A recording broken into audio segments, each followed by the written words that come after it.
All right, diving into a fascinating topic today. Um, we've got some really interesting articles about autism, Oh, yeah. and we're kind of flipping the script here. Instead of thinking about it as like a disorder, we're going to explore it as a unique ability and look at what potential might be unlocked if we kind of fully embraced neurodiversity, you know? It is exciting. Yeah. We always talk about diversity and in terms of race and gender and background, but neurodiversity, it's rarely part of the conversation. And these Hmm. sources are saying when we overlook neurodiversity, especially in the case of autism, we could be missing out on serious innovation Gotcha. across all fields, Makes you wonder what we have missed out on already. right? Like some of the articles suggest, figures like Alan Turing, pioneer in computer science, Hmm. might have been on the spectrum. Oh, yeah. And we all know how groundbreaking his work was. Absolutely. And it's not just speculation either. There are concrete examples Yeah. in these articles of autistic individuals making waves in various fields, like take Temple Grandin, Mm. for instance. Revolutionary work in livestock handling. Hmm. It wasn't just about kindness to animals. She leveraged her autistic traits Hmm.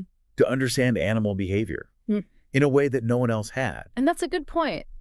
I was struck by how the articles emphasized that her unique way of thinking, often attributed to autism, was the key to her success. Yeah. It was like she could see the world from the animal's perspective and noticing these sensory details that other people just missed. Exactly. That's the core idea we need to unpack here. What if instead of trying to fix autistic individuals, we focused on supporting their strengths and passions? Imagine the possibilities if we tailored education and career paths to leverage these talents. It's like we've been trying to force everyone into the same mold, instead of recognizing that different shapes can create something amazing together. Exactly. And that brings us to another concept from the articles, special interests, these Yes? intense fixations. A common characteristic in autism can be incredible assets when channeled effectively. I love how one of the articles put it. They said, it's not just follow your passion. It's like strapping someone to a rocket ship fueled by their passion.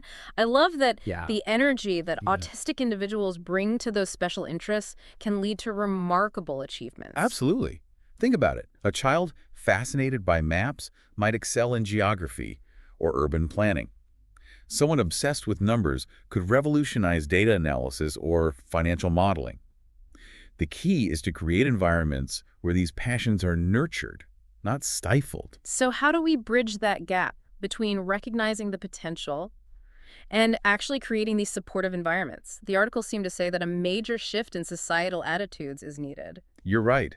It's not enough to simply tolerate neurodiversity. We need to actively embrace it. This means understanding that autistic individuals aren't broken.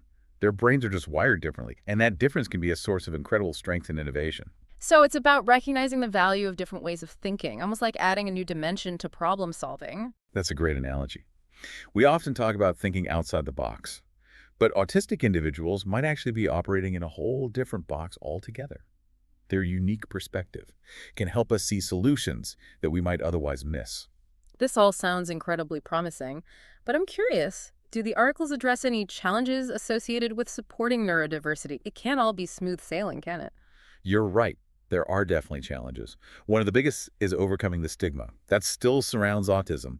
Many people still view it through a deficit-based lens, focusing on limitations rather than strengths. So how do we dismantle that stigma? Is it simply a matter of education, or is there more to it? It's a complex issue, but education is definitely a crucial part of it. Yeah. We need to challenge those misconceptions and stereotypes that fuel the stigma. We need to show people the incredible things that autistic individuals are capable of achieving. The articles also mention the importance of providing adequate support and resources. Absolutely. Yeah. We need to ensure access to tailored education, create more inclusive and accommodating work environments, and provide the necessary resources to help autistic individuals thrive in all aspects of life. This all makes perfect sense. We've been talking a lot about the potential benefits for society, but I'm wondering, what about the benefits for autistic individuals themselves? How does embracing neurodiversity actually improve their lives? That's a fantastic question. I think one of the most important benefits is a sense of validation and belonging. That comes from being accepted for who you are. When we embrace neurodiversity, we're saying that it's okay to be different, to think differently, to experience the world differently. It's about moving away from the idea that they need to fit in and instead celebrating what makes them unique. Exactly. It's about recognizing that their differences are not deficits, but rather valuable assets that can enrich society as a whole. Okay, so we've established that embracing neurodiversity, particularly within autism, has tremendous potential. But I have a feeling we're just scratching the surface here. There must be more to explore within these articles. You're absolutely right. We've laid a good foundation, but there's so much more to unpack. We still need to delve deeper into specific examples of autistic achievements, discuss the challenges in more detail, and really explore what a neurodiversity-affirming future could look like. Well, I'm definitely eager to dive deeper. This is a conversation that needs to be had, and I'm glad we're having it here. You've given us a lot to think about already, but I'm ready for more. What else do these articles reveal about the incredible potential within autism? Let's dive back into the source material. Hmm. There's some really specific examples I think will resonate with you and our listener. One in particular deals with the way autistic individuals approach problem solving. And it's truly fascinating. So one of the articles dives into this fascinating case study about an autistic software engineer who completely revolutionized a company's cybersecurity protocols. Oh, yeah. And they didn't hire him for his social skills. They brought him on specifically for his unique problem-solving abilities. It's just like hyper-focus on detail. I remember that one. It wasn't just that he was good at coding. He approached the task from a completely different angle. Like he could see vulnerabilities that others just overlooked. Exactly. And the article kind of goes a step further. Hmm. It explains that this ability to see things differently, which is often attributed to the way an autistic brain processes information, could be a game changer in fields way beyond technology. Oh, wow. So it's not just about skills, it's about a different kind of cognitive approach, a different lens through which they see the world. Precisely. The article even touches on the neuroscience behind it, suggesting that autistic individuals might be less prone to certain cognitive biases that can limit neurotypical thinking. So their thinking might be more purely logical, less influenced by like emotional factors or preconceived notions. That's one way to look at it. Of course, it's important to remember that autism is a spectrum, and every individual is unique. But this research suggests that there's a distinct cognitive style that can be incredibly valuable, especially when it comes to problem solving. It makes you wonder how many solutions we've missed out on, simply because we haven't been open to these different ways of thinking. And it's not just about finding solutions, it's also about innovation. One of the articles even suggests that autistic individuals might be particularly well suited to fields like artificial intelligence and machine learning. Oh, interesting. Because they can see patterns that others miss, and perhaps they're less likely to project human biases onto the algorithms they create. Exactly. They can approach these complex systems with a level of objectivity and precision that's really hard to find. And as AI becomes increasingly integrated into our lives, having that ethical and unbiased perspective is absolutely crucial. It's almost like they're bringing a new dimension to these fields, a dimension that we desperately need. That's a great way to put it. And it's not just limited to technology. The articles also discuss the potential impact of neurodiversity in fields like scientific research, engineering, even social systems. Wow, it's like we've been playing with a limited set of tools, and suddenly we're being introduced to a whole new toolbox. And each tool, each unique perspective, has the potential to unlock something extraordinary. Think about the challenges we face as a society. Climate change, social injustice, economic inequality. We need all the creativity and innovation we can get. And these articles are making a strong case that autistic individuals, with their unique ways of thinking and problem solving, could be key players in addressing these challenges. Absolutely. But as we discussed earlier, realizing this potential requires more than just recognizing it. We need to address the systemic barriers that prevent autistic individuals from fully participating in society. You're talking about things like stigma, lack of access to resources, and inflexible education and work environments. Exactly. We need to create systems that are truly inclusive, that value and support neurodiversity in all its forms. One of the articles highlighted the concept of masking, which I found really thought-provoking. Can you explain what that is and why it's such a significant issue? So masking is the practice of suppressing autistic traits in order to fit in with social norms. Imagine constantly having to monitor your behavior, trying to appear normal. Even though it goes against your natural instincts, it's incredibly exhausting and can lead to significant anxiety and stress. It's almost like asking someone to be someone they're not, just to be accepted. Exactly. And the long-term consequences can be devastating. Masking can lead to burnout, depression, even physical health problems. So part of creating a truly inclusive society means recognizing and accepting these differences, not forcing people to conform to arbitrary social norms. Absolutely. It's about creating spaces where autistic individuals can be their authentic selves without fear of judgment or rejection. And that acceptance, that celebration of their unique qualities, is where the true potential lies. Precisely. When we create environments where autistic individuals feel safe and supported, their talents can truly flourish. We've been talking about the incredible potential of autism, but I'm curious, do the articles offer any concrete examples of how this potential is being realized in the real world? They do. One of the articles highlighted several initiatives focused on creating neurodiversity-affirming workplaces. For instance, some tech companies are now specifically recruiting autistic individuals for roles that require their unique skills in pattern recognition, data analysis, and problem solving. That's fantastic. So there are companies that are not just talking about inclusivity, but actually putting it into practice. And it's not just about altruism. These companies are recognizing that neurodiversity brings a competitive advantage. They're seeing the value in different perspectives and approaches. It's like we're finally starting to understand that the key to unlocking innovation and progress lies in embracing the full spectrum of human diversity, including neurodiversity. Exactly. And that's a really exciting prospect. I'm really struck by the idea that we've spent so much time trying to fix something that might not be broken. What if, instead of trying to fit square pegs into round holes, we created systems that valued and supported all shapes? That's a powerful image. And it gets to the heart of what these articles are trying to convey.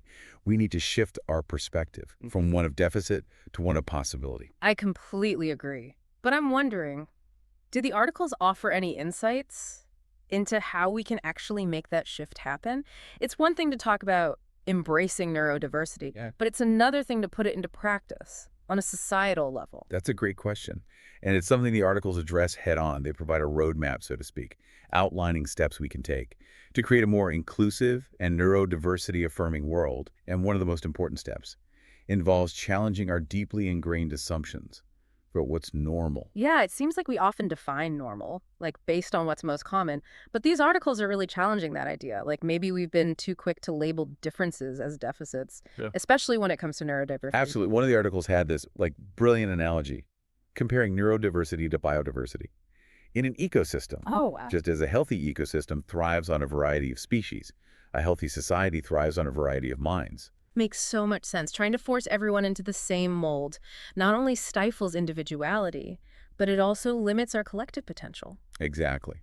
And this brings us back to the concept we touched on earlier, the idea of autism as a gift. Yeah. It might seem paradoxical, but when we shift our perspective and recognize those unique strengths that often accompany autism, it starts to make a lot of sense. One of the articles described it as seeing the world through a different lens, a lens that can reveal patterns and possibilities that others miss. Exactly. And those patterns and possibilities can lead to innovation, creativity, and breakthroughs in all sorts of fields. We've already discussed examples in technology and science, but the potential extends so much further than that. Think about art, music, literature, areas where a unique perspective can be so valuable. One of the articles mentioned an autistic artist whose work was just celebrated for its intricate details and unconventional composition. And the critic described it as seeing the world through a kaleidoscope, which I thought was beautiful. It's a perfect example of how what might be perceived as a challenge in one context can be a source of incredible beauty and insight in another.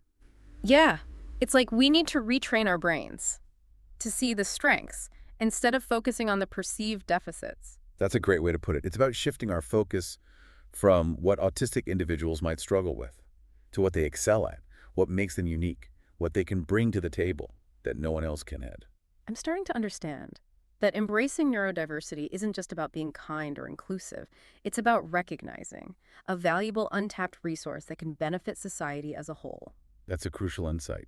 It's not just about social justice. It's about unlocking potential, fostering innovation, and creating a more vibrant and dynamic society. So we've talked about the potential benefits. What are some practical steps we can take to create a more neurodiversity-affirming world? The articles must offer some guidance on that. They do. One of the most important steps is to challenge our own biases and assumptions. We need to educate ourselves about autism and neurodiversity, moving beyond stereotypes and misconceptions. So it starts with awareness and understanding. Absolutely. And it goes beyond simply reading articles or watching documentaries. It's about engaging with autistic individuals, listening to their experiences, and learning from their perspectives. That makes sense. We can't truly understand something without experiencing it firsthand, or at least hearing from those who have. Exactly.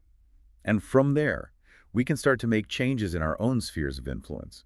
We can advocate for more inclusive education systems, support organizations that are working to create neurodiversity-affirming workplaces, and challenge discriminatory attitudes and practices whenever we encounter them. So it's about individual action as much as it is about systemic change. Absolutely. Both are essential. We need to change hearts and minds, while also working to create structures and systems that support and value neurodiversity. One of the articles emphasized the importance of early intervention and support for autistic children. Can you talk a bit about why that's so crucial? Early intervention can make a world of difference in helping autistic children develop the skills they need to thrive. It's about providing tailored support that meets their individual needs, rather than trying to force them into a one-size-fits-all model. So it's about recognizing that each autistic individual is unique and requires a personalized approach. Precisely. And early intervention isn't just about addressing challenges, it's also about fostering strengths and nurturing passions. It's about giving them the tools and support they need to reach their full potential, whatever that may be. Exactly. And it's never too late to start supporting neurodiversity.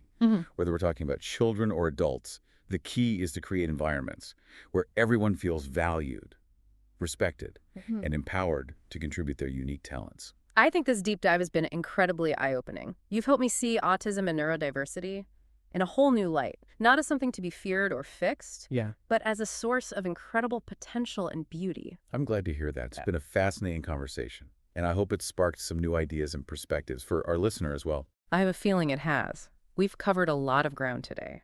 From the unique cognitive strengths of autistic individuals to the societal benefits of embracing neurodiversity, we've explored the concept of autism as a gift and discussed practical steps we can take to create a more inclusive and neurodiversity-affirming world.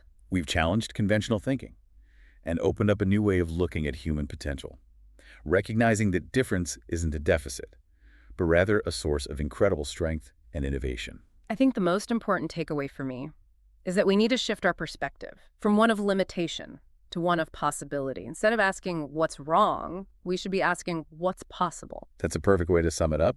And I would add that the answer to that question, what's possible, might just surprise us. When we embrace neurodiversity, we open ourselves up to a world of untapped potential, a world where different minds working together can create something truly extraordinary. Well said.